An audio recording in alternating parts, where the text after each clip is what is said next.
Ipinanganak na may hydrocephalus ang batang si Warlie. Pero hindi lamang pala ito ang kanyang iniinda dahil bulag din ang kanyang mga mata at may sakit siyang epilepsy. Hiling ng kanyang ina, mabigyan siya ng gamot na kailangan po niya. Ang ating pong naging tugon, inyo pong panoorin. May matatabang hita, maputi ang kulay at malusog kung titingnan ang batang si Warlie. Ngunit sa likod na tila maayos niyang pangangatawan, nagtatago ang tunay niyang kalagayan. Dito sa lungsod ng Parañaque, nakilala namin si Rosalie. Nakipag-ugnayan sa ating programa upang humingi ng responde para sa 7 taong gulang niyang anak na si Warlie. Pangalawa, sa magkakapatid, malusog man tingnan, pero si Warlie, napakaraming karamdaman ang iniinda. Siya po may sakit na hydrocephalus, epilepsy po. Hindi po siya nakakakita, hindi rin po siya nakakapagsalita, hindi rin po siya nakakalakad. 1 buwan pa lamang siya noon nang magsimulang lumaki ang kanyang ulo. Normal ang pagbubuntis ni Rosalie. Normal din ang pagkakapanganak niya kay Warlie. Kaya naman, hindi sumagi sa isip niya na meron na palang kakaiba sa kanyang anak. Dito po kasi ako nanganak sa bahay eh. Kaya sabi po ng kamadrona, normal naman po siya. May nagsabi po sa amin na kapitbahay na pa-check up po namin siya kasi hindi po kasi siya normal. Kasi po yung mata niya, luwa na po yan eh. Tapos ang laki po talaga ng ulo niya. Kasi ano na po siya eh, bali, ano na siya, 8 months na po siya. Laki po talaga ng ulo niya. Bawal mo nga po siya mahawakan kasi baka po pumutok ng tubig eh. Naoperan man at unti-unting pumorma na ang ulo ni Warlie. Marami pa silang pagsubok na kinaharap habang ito'y lumalaki. Ay, malaki na po yung pinagbago niya po ngayon kaysa nung dati po na hindi pa po siya naoperahan. Kasi po nung hindi pa po siya naoperahan, hindi po siya ganito eh. Sobrang laki po ng ulo niya, bawal niyo po siyang buhatin, lagi na po siya nakahiga. Ay nung naoperahan po siya, ganyan po siya. Nakapaglaro naman po siya, kaya lang di naman siya nakakapagsalita eh. Hanggang gano'n na lang yung ano ng doktor niya kasi po naapektuhan na yung mga mata niya eh. Kasi natagalan po yung operasyon niya eh. Mahirap po. Para po kami security guard ng asawa ko, palitan po kami mag-alaga sa kanya. Sa araw naman siya, sa gabi naman po ako. Kasi po, kailangan po kasi tutukan siya eh. Sa mga pagkain, sa gamot niya. Tapos nga po, may araw nga po na wala po siyang gatas. Kasi po, alam niyo po yung hirap po ng buhay namin. Isang kain, isang tuka, meron po bukas, meron wala. Tapos hindi pa po siya nakakainom ng gamot. Lagi po kami nasa ospital.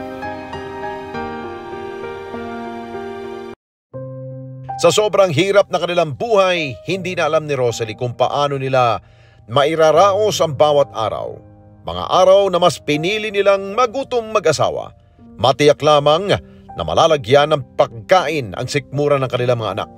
Matiyak lamang na may gatas at gamot si Warlie araw-araw. Ako na lang po nagkaganto. Para po hindi niya po nararanasan yung sakit po niya na hindi niya po masabi sa amin kung ano pong nararamdaman niya kasi hindi po siya nakakapagsalita. Ang hirap po talaga, kinakaya ko po para po sa kanya. Kasi po may tali na po yung buhay niya. Sabi po ng doktor, lumalaban po siya. Kaya hindi ko po siya susukuan kahit mahirap po yung buhay namin. O may extra bilang construction worker ang asawa ni Rosalie. Malinis na ang 500 pesos na naiuuwi niya para sa kanila.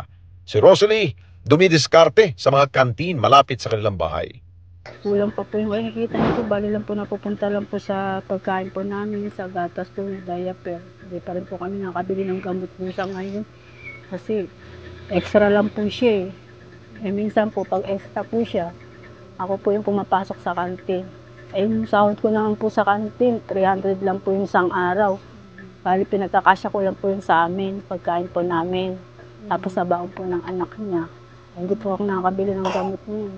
Kahit na wala po kang makain, basta meron po siyang gatas. Okay na po yun sa amin. Kahit yung mga bata po kasi hindi po sila magutom. Kahit kami po nagugutom kami, natitiis po namin. Ginagawan ko po yun ng paraan na magkaroon po siya ng gatas. Kaya lang po yung sa gamot po niya. Hindi ko po kasi kaya eh. Kasi po, sige, lalabas po naman siya. Kasi po yung...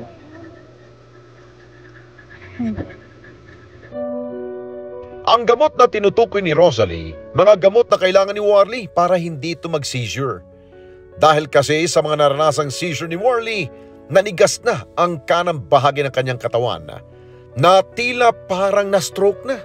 Ano po niya, yung mga gamot po kasi niya sobrang pong mahal eh. Sa isang buwan po, 7,000 na po yung maintenance niya po. Dalawa po kasi yun eh. Para po kasi yun sa epilepsy niya. Para hindi po siya inatak. Sa ngayon po, wala na po siyang iniinom na gamot. Bali, 3 buwan na po. Buti naman po, hindi po siya inaatake. Kasi yun po ang sabi ng doktor, kailangan hindi po siya mawala ng gamot. Nalaman din nilang maliban sa kanyang hydrocephalus, may epilepsy rin ang bata. At hindi na rin siya nakakita pa. At hanggang sa ngayon, hindi makabigkas ng kahit anong salita. Po namin siya, sabi po ng doktor, hindi na po talaga siya makakita kasi naapektuhan na po. Kung meron po magdodonor sa kanya ng mata, makakakita po siya. Kailangan talaga po pag inatake siya, dinadala na po namin kagad sa ospital. Tapos naglalaway po siya. Kaya maano po yung mga mata niya pag inatake po siya. Kaya ito po na-stroke na po, hindi na niya po yung magalaw eh. Kasi pag inatake po siya dito lagi eh, itong parte ng katawan niya.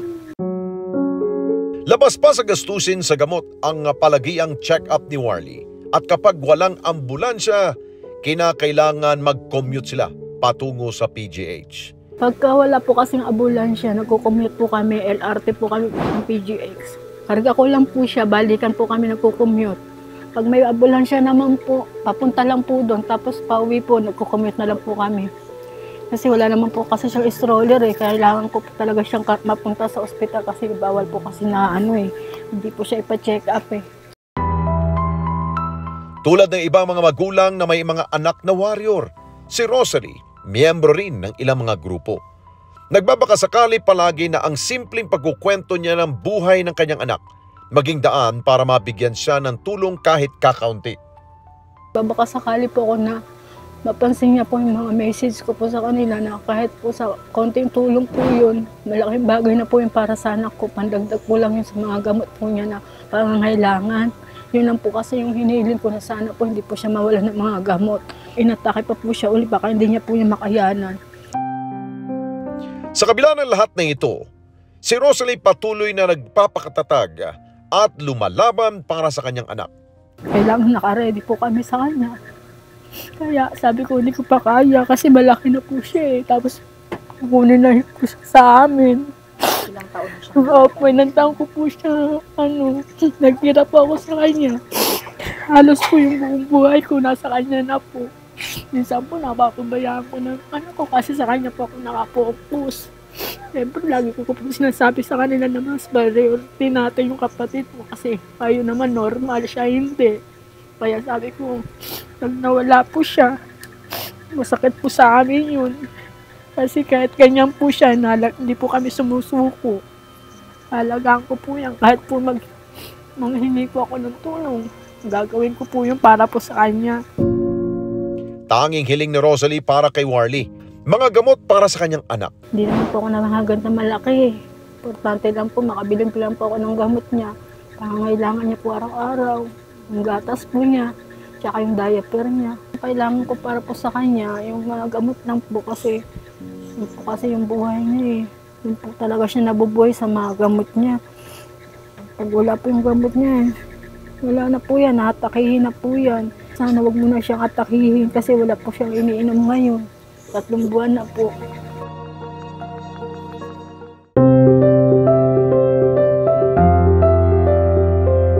Sa pagbalik namin sa kanilang lugar, bitbit na namin ang gamot at maging gatas para kay Warlie. Nagdagdag na rin kami ng diaper para kahit papano'y mabawasan ang isipin nilang mag-asawa.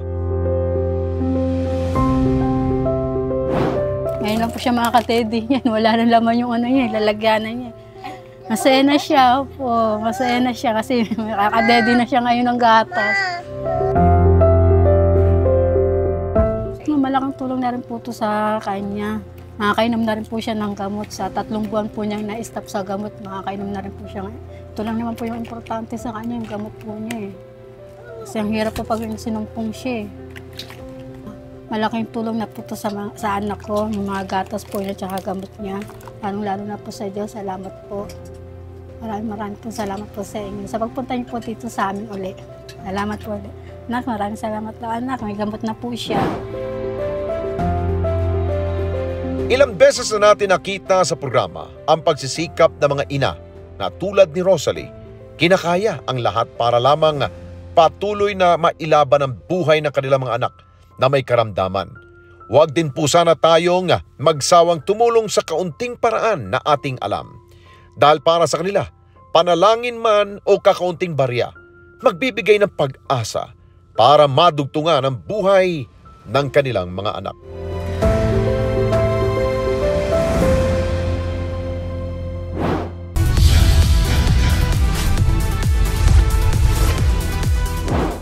Kung kayo po'y may nais ay sumbong sa inyo pong lugar, problema sa lipunan na gusto po ninyong paaksyonan, mag-text sa 0915-415-1035 o mag-email sa responde@net25.com.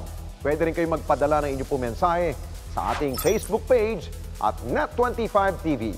Sa ating lipunan, hindi na humawawala mga samot-saring problema. Kaya tuloy lamang pong pag-aksyon, paghahanap ng solusyon dahil saan man panig ng mundo, may matatakbuhan ka ng Certified E-Responder. Hanggang sa susunod na Sabado, ako po si Alex Santos at ito ang Responde, Mata ng Mamamayan. Ito ang aming layunin para sa bayan kong mahal. Disiplina ang susi sa napipintong kaayusan. Walang imposible, basta tamang diskarte. Itama natin kasama ang Responde. Itama natin kasama ang Responde. Laging handa, mapagmasid, impormasyong tama ang ihahatid. Tulong at serbisyo ay itatawid. Responde namin sa inyo walang patid. Tutuparin namin ang tungkulin para sa mamamayan. Tenga at bibig ng masa sa kapakanan ng bawat isang Pilipino kahit... Mga kababayan, salamat po sa inyong pong pagsubaybay sa Responde, Mata ng Mamamayan. Para mapanood pa ang iba pa naming pagresponde sa ating mga kababayan, i-click lamang ang subscribe button o i-follow lamang ang Net25 social media pages at Net25 TV.